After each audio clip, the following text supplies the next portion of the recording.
우리에게 은혜와 복을 허락해 주시기를 바랍니다. 이번 주 중에 국내 성지순례가 있었습니다. 마침 그 성지순례 코스가 부산과 창원 지역이었습니다. 부산은 제가 유아 시절 수년 동안 직접 살았던 곳입니다. 그래서 부산은 어느 땅보다도 제게는 친근하고 항상 가깝게 느껴지는 지역입니다. 이번에 국내 성지순례를 그곳으로 갔습니다. 그런데 참 놀라운 것은 이제서야 부산을 알게 된 것 같습니다. 정작 살아도 몰랐습니다. 왜 이제서야 부산을 알게 되었을까? 그동안 그곳에서 살고 그곳을 떠나도 항상 그곳에 마음을 두고 있었지만 그 땅에서 일하시고 역사하신 하나님을 몰랐습니다. 나는 그 지역을 알기에 안다고 생각을 했습니다. 그러나 아는 것이 아니었습니다. 제가 다시금 그 땅을 방문해서 그곳에서 지난날 하나님이 이곳에 계시며 일으키셨던 역사와 부흥을 만나는 순간 나는 그때부터 그 땅을 다시금 알게 되었습니다. 내게 오셔서 하나님께서 일하시고 그리고 역사하시기 전에는 실은 나는 나를 안다고 하지만 나는 나를 알지 못하는 것입니다.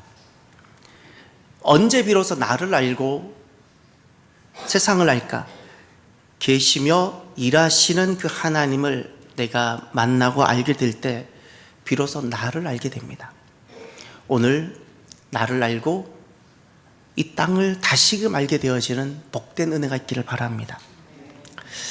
오늘은 길을 내는 사람 두 번째 시간입니다. 길을 회복하기입니다. 우리 교회에는 누가 가장 일찍 교회를 오시는가? 황윤기 집사님입니다. 그분은 한 7시 반 정도면 어김없이 오십니다. 제가 한 7시 정도에 와서 교회 차량을 옮기고 주변을 정리하고 교회 문을 열어놓자마자 바로 목사님 하고 들어오는 분이 황윤기 집사님입니다. 오늘은 목사님하고 예배당 앞에서 딱 만났는데 주머니에서 뭘 막 꺼내서 딱 주시는데 무엇이었을까요? 에이스였어요. 저는 가끔 질문을 해봅니다. 하고 많은 것 중에 목사인 나에게 왜 과자를 줄까? 한두 번이 아닙니다. 종종 그리고 자주. 내가 과자를 좋아한다는 것이 온 세상에 소문이 다 났는가? 저는 이 에이스를 보면 그냥 단순한 과자가 아닙니다. 신학교 시절 하루 세 끼가 힘들었던 시절 참 많이 굶었고 제게 있어서 이 에이스라는 과자는 그냥 과자가 아닙니다. 하루 세 끼를 대신하는 밥이었습니다. 제가 20대 후반이죠. 신학교 시절은 20대 후반 시장길을 속인다라는 것을 저는 정확하게 체험한 사람입니다. 에이스를 딱 3분의 1씩 자릅니다. 이걸 한 번에 다 먹으면 안 됩니다. 3분의 1씩 딱 잘라서 3분의 1을 먹고 막 물을 먹으면 배고팠던 배가 싹 사라지고 배가 안 고픈 겁니다. 또 그 다음 때가 되면 그 신학교에는 가난한 신학생을 위하여 무료 국수권을 두는데 차마 그거 먹을 용기는 나지 않고 또 에이스 3분의 1을 또 먹고 물을 막 마시는 겁니다. 정수기에 가서. 이렇게 보냈던 겁니다. 참 많이 굶었습니다. 그런데 많이 굶었기에 무엇이 참 쉬웠는가 하면 금식이 너무 쉬웠습니다. 금식이 대수롭지 않았습니다. 어차피 굶는데 그 굶는 시간을 기도로만 하면 금식이 되었기 때문에 금식 기도는 참 제게는 쉽고 자연스러웠습니다. 그런데 하나님은 그 시절 저를 참 기뻐하셨습니다. 요즘은 그 질문을 합니다. 왜 하나님은 저를 기뻐하셨을까? 오히려 아는 것이 지금 더 많아졌는데 분별력도 지금 더 뛰어난데 왜 하나님은 그 시절 좀 서툴고 어눌하고 불완전한 그 시절, 가난한 그 시절 왜 하나님은 저를 더 기뻐하셨을까? 투명함입니다. 영혼이 맑으면 그 투명함 때문에 그의 마음과 생각과 모든 것이 보입니다. 이것을 단순함이라 말하는 겁니다. 마음이 단순하면 영혼이 투명하게 됩니다. 언제 마음이 투명하지 않는가? 두 가지 마음을 품는다든지 이것도 좋고 저것도 좋을 때, 그때 마음은 혼탁해지고 어두워지며 투명함을 잃어버리게 되는 겁니다. 하나님은 어떤 사람을 기뻐하시고 사랑하시는가? 지식이 많고 뛰어나고 실력이 있는 사람이 아닙니다. 분별력이 더 뛰어난 사람이 아닙니다. 투명함을 유지하고 있는 사람, 조금 지식은 부족하고 또 몸은 약하고 가난할 수 있을지라도 그의 마음이 하나님을 향해서 너무나도 단순하기에 그를 보면 그의 영혼이 투명해서 모든 것이 보이고 하나님이 말씀하시는 것이 그냥 그대로 땅에 떨어져서 뿌리를 내리고 자라서 싹이 나고 열매를 맺는 바로 그 사람. 혼탁하면 말씀이 떨어져도 말씀이 뿌리를 못 내리는데 단순하지만 투명하기에 말씀을 주시는 대로 하나님께서 주시는 대로 다 열매를 맺는 그 사람. 하나님은 그런 사람을 사랑하십니다. 오늘 아침은 윤기 집사님이 주시는 그 에이스가 저를 잠깐 머물게 했습니다. 지금 제 모습을 돌아보겠습니다. 더 많이 그때에 비하면 가졌고 이제는 세월이 많이 흘렀습니다. 이제는 제 몸을 돌본다고 저는 운동도 하고 좋은 것도 영양제도 막 먹습니다. 그때보다 모든 것이 다 좋아졌습니다. 그런데 왜 그 에이스가 저를 돌아보게 했을까? 그 시절 참 가진 것은 없고 몸도 약하고 새벽에만 배가 아팠던 시절인데 그러나 하나님은 사랑하셨습니다. 그리고 저는 질문을 해봅니다. 지금 제 모습을 하나님은 기뻐하시고 사랑하실까? 그 에이스를 보며 무엇을 떠올렸는가 하면 지금 너무나도 많이 세월이 흘러버린 지금 제 모습을 하나님은 어떻게 보고 계실까? 굶어도 아름다운 삶이 있는가 하면 보기 좋고 가진 것은 많아도 기뻐할 수 없는 모습이 있음을 느꼈습니다. 저는 세월이 흘러도 여전히 청년 같을 수 있음을 제 자신을 보며 확인해 보고 싶습니다. 세월이 흘러도 청년 같은 그 삶을 유지하고 싶습니다. 이것을 저는 회복이라 말합니다. 회복하고 싶은 겁니다. 오늘은 다윗이 회복하는 장면입니다. 길을 회복합니다. 다윗의 초년 시절을 생각하십니까? 다윗의 청소년 시절입니다. 너무나도 혜성같이 나타납니다. 양을 치던 사람이 어느 날 골리앗 앞에 당장 있어서 그 거대한 장수 골리앗 앞에서 당당하게 하나님을 인정하며 그 골리앗 세력 앞에 당당히 서 있는 혜성같이 나타났습니다. 온 이스라엘이 그를 주목했습니다. 실은 그 시절에는 그는 그 주변에 사람이 없었고 다윗 주변에는 양들만 있었고 다윗이 가지고 있는 것이라고는 지팡이와 물맷돌 뿐이었습니다. 이것이 다윗이 처음 하나님 앞에 구속사의 초년 시절에 나타났던 그 모습입니다. 시간이 좀 흘렀습니다. 이제 다윗의 모습이 이렇게 됩니다. 그에게는 안전한 성이 있습니다. 머리에는 화려한 왕관이 있습니다. 전에는 자기 손에는 지팡이와 물맷돌밖에 없었는데 이제 주변에 수많은 군사들과 백성들이 있습니다. 많이 달라졌습니다. 세월이 자신의 모습을 많이 바꾸었습니다. 그랬더니 이제 누구나가 다 가는 길을 가보고 싶어지는 마음이 생겼습니다. 권력이 주는 힘을 누려보고 싶어졌습니다. 전에는 양 한 마리도 감사했는데 이제는 그 권력이 주는 것을 누려보고 싶었습니다. 전에 보이지 않았던 것을 보기 시작했습니다. 전에 없던 욕심이 자라기 시작했습니다. 하나님은 이미 그에게 넘치도록 만족할 만큼 주셨는데 만족하지 않게 됩니다. 그래서 그는 여인 밧세바를 범합니다. 임신하게 됩니다. 이 모든 사실을 덮으려고 그는 그 여인의 남편 충직한 장군 우리아를 전장에 보내어 죽게 만듭니다. 이런 이 모든 사실이 다윗의 중년기에 일어납니다. 이 일로 인하여 다윗은 하나님께로 가는 길을 잃어버립니다. 여전히 그는 왕입니다. 여전히 주변에 강력한 군사가 있습니다. 여전히 백성들은 그를 신뢰하고 따릅니다. 그럼에도 불구하고 그는 길을 잃어버립니다. 길을 잃어버린 모습은 이런 겁니다. 왕관을 쓰고 말 한마디면 모든 백성들이 움직일지라도 정작 본인은 방황합니다. 하루하루 살아가는 삶이 방황인 겁니다. 기쁨도 없고 성취해야 될 목적도 없는 겁니다. 살아도 즐겁지도 기쁘지도 않습니다. 오히려 더 감각적이고 더 자극적인 것을 찾게 되는 모습도 생깁니다. 이것이 다윗의 세월이 흐른 중년의 모습입니다. 다윗의 일생에서 가장 위대한 순간, 가장 아름다운 순간을 찾으라면 언제일까요? 거대한 골리앗 앞에 나타났을 때일까요? 아니면 하나님 앞에 뜨거운 사랑을 고백했을까요? 오늘 본문입니다.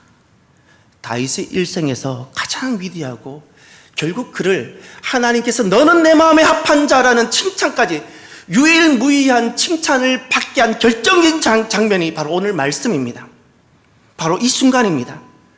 오늘 이 장면이 방황하던 길을 잃어버린 다윗을 다시금 잃어버렸던 길을 되찾게 하고 회복하게 했습니다. 무엇일까요? 첫 번째가 자신의 죄를 인정하고 시인합니다. 이것이 회복의 시작이었습니다. 잃어버린 길을 되찾게 한 첫 출발점입니다. 이 51편에서 가장 중요한 말씀이 3절과 4절입니다. 3절과 4절을 보십시오. 3절과 4절을 제쳐놓고는 51편을 설명할 수도 없고 볼 수도 없습니다. 3절, 물은 나는 내 죄과를 아오니 내 죄가 항상 내 앞에 있나이다. 내가 주께만 범죄하여 주의 목전에 악을 행하여 싸우니 주께서 말씀하실 때에 의로우시다 하고 주께서 심판하실 때에 순전하시다 하리이다. 3절에 이렇게 말씀합니다. 나는 내 죄과를 압니다. 내 죄와 허물을 압니다. 이것은 인정하는 겁니다. 늘 덮어놓고 화려한 옷과 왕관으로 자기를 철저하게 가리고 살던 다윗이 드디어 다 벗어던집니다.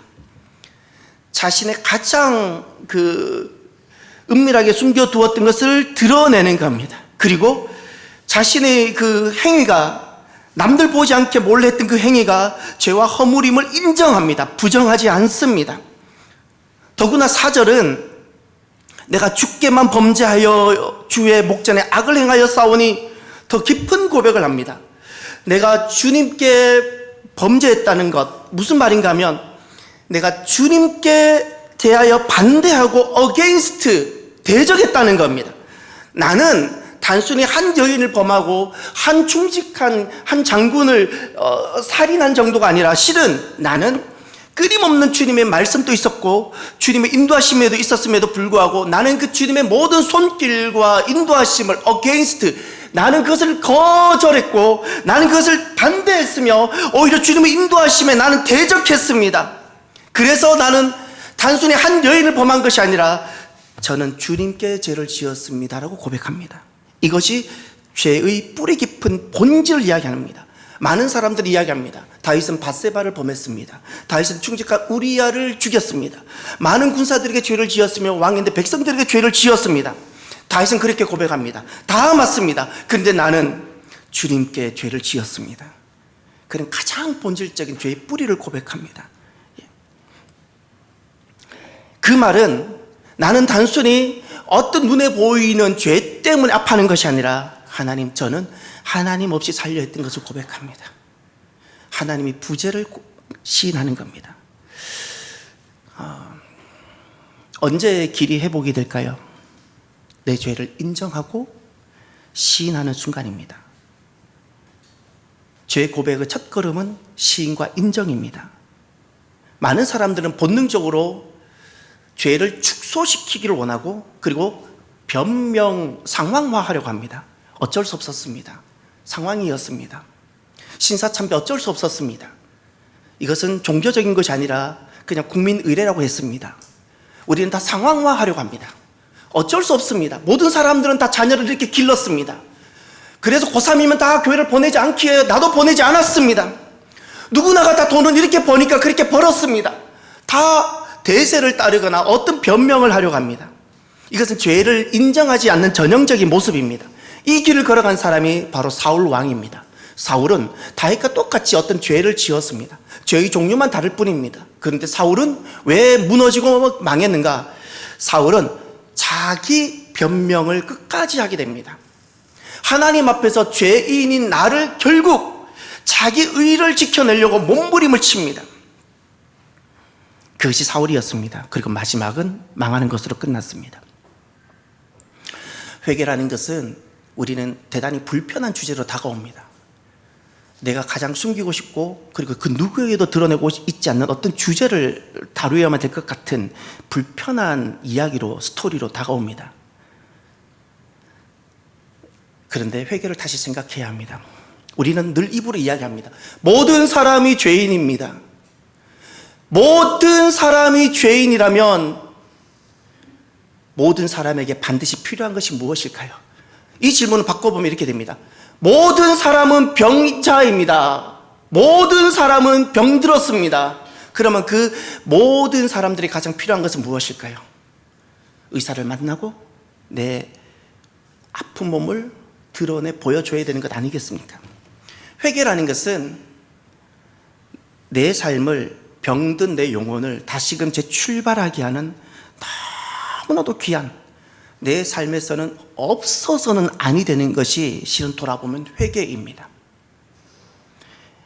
모든 사람이 죄로부터 자유롭지 못하기에 반드시 삶의 중간 단계에서 너무나도 필요한 것이 한 가지가 있다면 그것은 영양제가 아닙니다.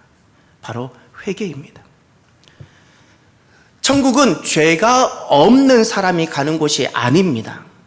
천국은 삶의 중간 단계에서 자신의 죄를 시인하고 인정한 사람들, 회개한 사람들, 그래서 하나님의 은혜를 잊고 용서함을 받은 사람들이 가는 곳이 천국이지, 죄가 남들보다 좀 적은 사람들이 가는 곳이 결코 아닙니다. 회개한 사람들이 가는 곳입니다. 무엇이 정직일까요? 다윗도 얼마든지 당시 세상의 관례를 따를 수 있었습니다. 당시 세상의 관례는 이런 겁니다. 그 왕은, 그 나라의 모든 사람은 자기 겁니다. 그게 왕정입니다. 내가 한 여인을 범했든 두 여인을 범했든 당시 그 누구도 다윗 왕에게 돌을 던질 사람이 없습니다. 오히려 간단합니다. 사람들에게 명해서 나단 선지자를 감옥에 넣으라면 그걸로 끝납니다. 보통은 다 이렇게 당시 관례는 이렇습니다. 자신의 모습을 권력으로 감추고 법으로 덮는 그런 능력 얼마든지 가능했습니다. 근데 다윗은 그 길을 가지 않습니다. 아무도 자신의 문제를 보지 못할지라도, 더구나 세상은 이것을 문제로 삼지 않을지라도 정직이라는 것은 회개합니다. 회개합니다. 자신의 죄와 허물을 시인하고 인정합니다. 왜? 간단합니다. 왜죠? 내가 하나님 앞에서 서기 위하여입니다. 내가 남들보다 조금 더 뛰어난 인격과 훌륭한 삶을 살기 위해서 회개하는 것이 아닙니다. 내가 거룩하고 완전하신 그 하나님 앞에 내가 서기 위하여 나는 회개하는 겁니다. 세상은 전혀 그런 삶을 살아가지 않는데 내가 하나님을 뵙기 위하여, 그날의 아버지 계시는 그곳에 가기 위하여 나는 종말론적으로 회개하는 겁니다. 참된 정직이란 거짓말을 하지 않는 것이 아니라 내가 죄를 지을 수밖에 없는 비참한 존재임을 인정하고 오늘 내 죄를 하나님 앞에서 시인하고 변명하지 않는, 바로 이것이 참된 정직입니다. 회개가 정직입니다. 그리스도인들은 세상 밖에 있다가 주님께 돌아오면 우리 안에 일어나는 변화가 하나 있습니다. 정직한 사람으로 자리 잡게 됩니다. 그리스도인들은 죄를 덜 짓는 사람의 개념이 아닙니다. 그리스도인들은 이제 내 죄를 인정하기 시작합니다. 전에는 늘 감추고 몰래 죄를 저질렀다면 이제는 그리스도인이 되고 나면 하나님, 제가 이런 죄를 지었습니다. 남들은 모르지만 하나님은 아십니다. 내가 하나님 앞에서 내 죄됨을 인정하고 시인하며 그렇게 출발하게 됩니다. 그래서 그리스도인은 철저하게 회개하는 사람들입니다. 사랑하는 성도 여러분, 오늘 내 삶에 얼마나 회개가 자리하고 있는가를 돌아보십시오. 완전한 사람이 없다는 뜻은 모두가 회개해야 한다는 것입니다. 회개가 없이 우리는 하나님 앞에 설 수 있는 인생이 아무도 없습니다. 오늘 우리에게 정말 필요한 것은 밥이 아니고 돈이 아니라 정말 나를 하나님 앞에 서게 하는 절대적인 한 가지가 필요한데 그것이 바로 회개입니다. 그 회개가 나를 회복해야 합니다. 그럼 두 번째, 시작된 회복을 무엇이 완성케 할까요? 모든 기대, 모든 소망을 나에게서 옮겨 하나님께 둘 때입니다. 이것이 회복의 완성입니다.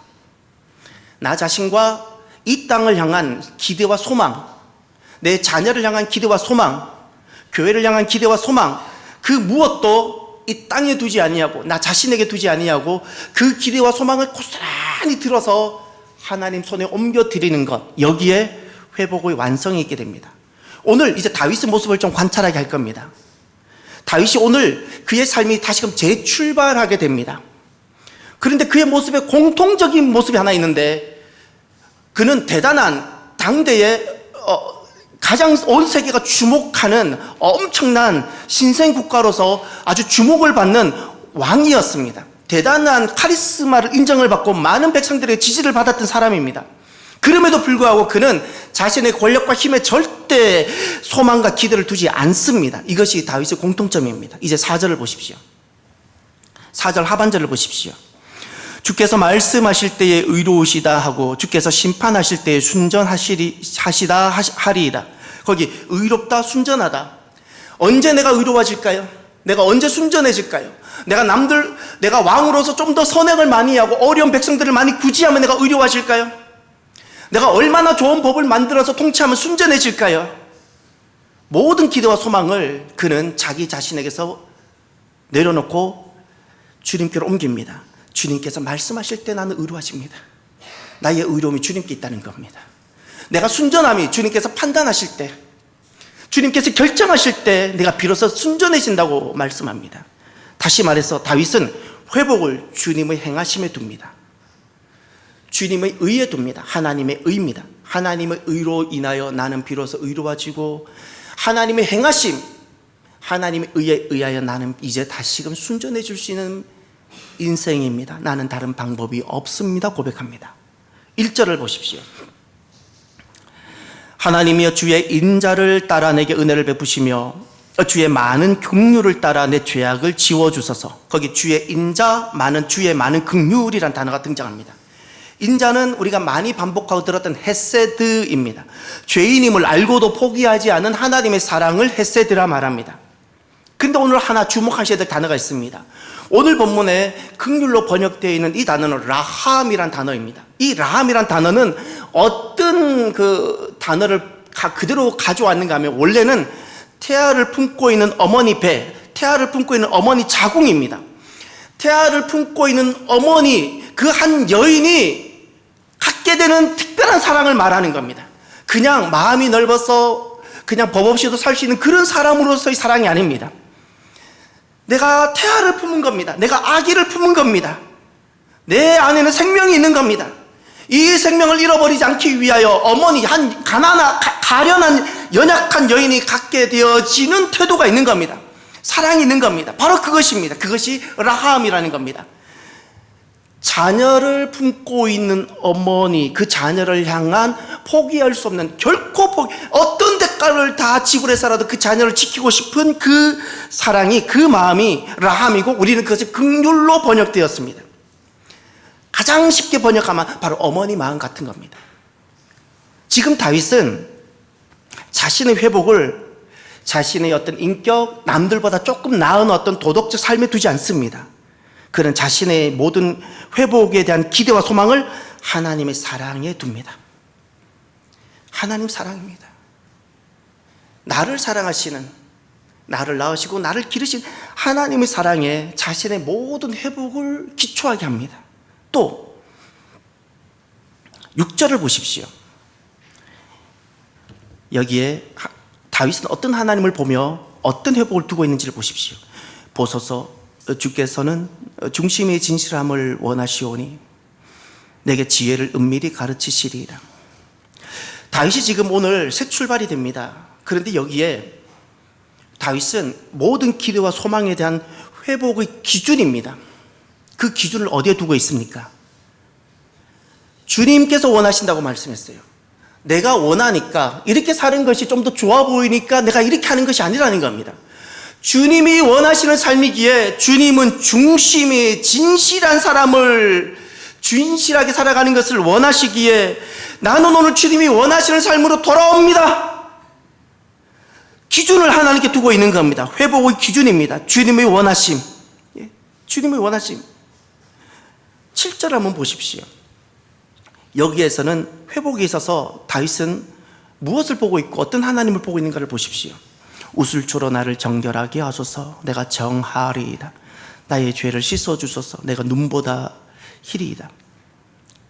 회복의 방법입니다. 모든 기대와 소망을 하나님께 두는데 나의 회복조차도 하나님의 방법에 둡니다. 하나님, 우슬초. 내가 바세바를 만나서 내가 악수한다고 그걸로 되는 것이 아닙니다. 그는 이 모든 회복의 방법을 절대적으로 하나님의 방법으로 둡니다. 하나님이 원하시는 방법. 다윗은 오늘 시편 51편을 통하여 그는 잃어버린 마음을 정한 마음으로 다시금 그리고 정직한 영으로 새롭게 되게 됩니다. 잃어버렸던 구원의 기쁨을 회복하게 됩니다. 무엇이? 그는 모든 기대와 소망을 하나님의 의에 둡니다. 하나님의 사랑에 둡니다. 하나님의 기준에 둡니다. 하나님의 방법에 기초합니다. 그래서 17절을 보십시오. 다 함께 볼까요? 하나님께서 구하시는 제사는 상한 심령이라. 하나님이여 상하고 통회하는 마음을 주시께서 멸시하지 아니하시리이다. 아멘. 상한 심령이라는 단어를 주목해 주십시오. 다윗은 지금 오늘 회복이 일어나고 새로운 삶의 출발이 일어나는데 그는 자신의 상한 심령임을 감추지도 않고 상한 심령으로 주님 앞에 나오는 것을 부끄러워하지도 않습니다. 상한 심령이라는 것은 이런 겁니다. 깨어진 마음입니다. 부서진 마음입니다. 이제 이 마음으로는 무엇도 할 수 없는, 물 하나 담을 수 없는, 어디에도 쓸 수 없는 그냥 구멍 하나 뚫린 정도가 아닙니다. 깨어지고 부서진 마음입니다. 무엇으로도 쓸 수 없는 그런 상태. 이 상한 마음이라고 말했을 때 그 상한다라는 것은 절망을 뜻합니다. 하나님, 저는 겉으로는 왕이지만 내게는 많은 군사도 있지만 나는 이제 힘도 생겼지만 하나님, 저는 소망이 없습니다. 하나님, 제게는 소망이 없습니다. 자기 절망을 선언하는 것이 상한 심령의 고백입니다. 그는 나에게 더 이상 나는 희망이 없습니다 라는 이 상황을 부인하지 않습니다. 이걸 감추려고도 하지 않습니다. 희망을 자기에 두지 않습니다. 이 상황, 자기 절망을 선포하면서 주님 앞에 나오는 겁니다. 하나님께 나온다는 것은 자기 절망을 선언한다는 뜻입니다. 내가 나 자신에 대해서 절망이 선언되어야 한 인생이 하나님을 찾기 시작합니다. 하나님을 찾지 않는 사람들의 공통점이 있습니다. 아직 자기 희망을 자기에게 두고 있기 때문에 그렇습니다. 회복의 완성은 언제 이루어지는가? 모든 기대, 모든 소망을 오직 하나님께 둘 때입니다. 그래서 내가 의지하는 것이 달라집니다. 사랑하는 성도 여러분, 회개란 어렵고 무거운 주제가 아닙니다. 불편할 수 있지만 병든 내 영혼을 살게 하기 위하여 하나님이 수술대 위에 올려놓는 것이 회개입니다. 병든 내 몸이 살기 위하여 의사를 만나는 것이 반드시 필요한 것처럼 회개는 반드시 우리가 너무나도 필요한 어떤 것입니다. 하나님께 나아가는 것이며 하나님 손에 병든 내 영혼을 맡겨드리는 것이며 그 하나님 손에 의하여 회복이 일어나게 되는 것이 바로 회개라는 겁니다. 어거스틴을 기억하십니까? 오늘 우리들의 신앙의 전통을 이렇게 합니다. 예수님 이어서 그 모든 복음을 사도 바울이 이어갑니다. 사도 바울이 고백했던 그 모든 것을 누가 또 계승하는가? 어거스틴이 계승합니다. 그 어거스틴이 계승한 것을 칼빈이 계승합니다. 이렇게 신앙을 쭉 이어갑니다. 그 외에도 수많은 믿음의 주자들이 있었지만 그 바울에 의해서 또 어거스틴이 복음을 이어가고 또 칼빈이 이어갑니다. 왜 우리는 어거스틴을 사랑할까요? 어거스틴을 혹시 아시나요? 그는 청소년 시절에 이미 동거를 시작합니다. 그리고 어머니가 반대한다는 걸 알고는 그 여인을 그냥 버립니다. 청년 시절 그는 당시 세상이 제시하는 모든 쾌락을 다 누려본 사람입니다. 그리고 젊었을 때 만이교 이단에 빠져서 그는 빠져보기도 했습니다. 어거스틴이 정말 대단하고 뛰어나고 탁월한 어떤 삶을 살았기에 많은 사람들이 그를 사랑하고 존경하는 것이 아닙니다. 그는 하나님께 돌아와서 내가 얼마나 죄인인지를, 하나님 은혜가 아니면 자기는 설명이 안 되고 하나님 은혜가 아니면 자기는 해석이 안 되는 인간임을 그는 참회록이라는 책을 통해 낱낱이 고백합니다. 내가 얼마나 깨끗하지 못한 인생이었는지, 내가 얼마나 교회 밖에 있는 사람들보다도 못한, 그러니까 동일한 사람이었는지, 내가 교회 안에 있다고 내가 지금 죽으라고 결코 더 뛰어나거나 낫지 못한 인생이라는 것을 철저하게 그는 고백합니다. 시인합니다. 부정하지 않습니다. 시인하는 겁니다. 어거스틴은 자기 죄를 감추지 않았습니다. 시인했습니다. 이 말이 있어요. 어거스틴 했던 고백 중에, 당신이 당신을 향해 살도록 창조하셨으므로 우리 마음이 당신 안에서 쉴 때까지 편안하지 않습니다. 어거스틴이 남긴 수많은 좋은 어떤 그 고백들 중에 내 마음이 당신 안에서 쉴 때까지 나는 편안하지 않습니다. 유명한 고백입니다. 그는 쾌락도 취해보고 여성도 취해보고 다 취해본 사람입니다. 이단도 종교적인 어떤 감성도 다 겪어본 사람입니다. 그리고 그가 마지막에 하나님을 진짜 만나고 나서 그런 말을 합니다. 그는 회개를 부끄러워하지 않았습니다. 사랑하는 성도 여러분, 회개는 복입니다. 세 가지 이유 때문에 복입니다. 회개는 모든 인생에게 절대 필요한 겁니다. 몸이 있기에 밥이 필요한 것처럼 우리 모두는 죄인에게 반드시 필요한 것이 있습니다. 회개입니다. 그래서 회개는 수치가 아니라 절대 필요하며 나를 다시금 살게 하는 복입니다. 또 하나, 회개는 왜 복일까요? 하나님께서는 어떤 죄인일지라도 주님 앞에 나와 죄를 시인할 때, 인정할 때 그를 용서하십니다. 하나님께서 아직 거절하신 죄인이 없습니다. 회개하면 내가 무너진다고 생각합니다. 내가 수치를 당한다고 생각합니다. 누가 수치를 당하는가? 끝까지 자기 죄를 회개하지 않고 끝까지 붙들고 있었던 사람들이 마지막에 수치를 당하지. 회개하는 사람은 무너지는 것이 아니라, 내가 무너지는 것이 아니라 내 안에 있는 죄가 무너지며 죄성이 무너지고, 무너진 그 자리에 하나님 은혜가 비로소 들어오게 되는 것이 회개입니다. 그래서 회개는 복인 겁니다. 마지막으로 회개는 왜 복일까요? 모든 성령님의 역사, 은혜의 역사는 회개가 있는 그 자리에서 일어났습니다. 1907년 평양에 있었던 대부흥을 기억하십니까? 사람들이 많은 회중이 있는 데서 회개가 일어나기 시작했습니다. 그때 놀랍게도 성령님께서 찾아오셨습니다. 사람들이 기도하기 시작했고, 마음이 청결하기 시작했으며 평양에서 일어났던 회개 운동이 온 땅에 퍼져나가기 시작했습니다. 성령의 역사는 곧 회개 운동이었어요. 가는 곳마다 회개가 일어났습니다. 그리고 새롭게 되어졌습니다. 사랑하는 성도 여러분, 오늘 우리는 다윗이 새롭게 출발하는 장면을 보게 됩니다. 놀라운 것은 어거스틴처럼 다윗은 자기의 잘못과 죄를 시인합니다.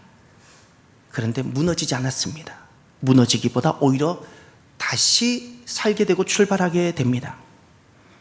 이것이 회개의 능력입니다. 교회는 회개하는 곳이고 회개하는 사람들의 모임입니다. 왜 이것을 좁은 길이라 말할까요? 세상은 이렇게 살지 않습니다. 세상은 최대한 덮고, 세상은 최대한 자기 죄를 감추고 축소하며 살아갑니다. 그리스도인은 내 죄를 인정하고 시인하는 사람입니다. 세상에서는 이렇게 가지 않으니까 이 길을 좁은 길이라 말을 하는 겁니다. 근데 이 길이 승리입니다. 왜냐하면 하나님 은혜가 있고 여기 회복이 있기 때문에. 잊지 말아야 될 것이 하나 있습니다. 우리가 살아오면서 약해서 또는 어리석어서 속아서 내가 죄를 지었을지라도 나를 사랑하신 하나님의 사랑이 내 죄보다 크다는 사실을 기억하십시오. 내 인생의 가장 큰 문제는 하나님 사랑을 의심하고 내가 주님 앞에 나와 회개하지 않는 것이 가장 큰 문제일 뿐입니다. 하나님 사랑이 큽니다. 오늘은 말씀을 마무리하면서 찬송가 280장 이 찬양을 하면서 함께 결단하고 고백했으면 좋겠습니다. 전부터 계신 주께서 영죽을 죄인을 보혈로 구해주시니 그 사랑 한없네. 나 예수 의지함으로 큰 권능 받아서 주님께 구한 모든 것 늘 얻겠습니다. 함께 찬양하시겠습니다.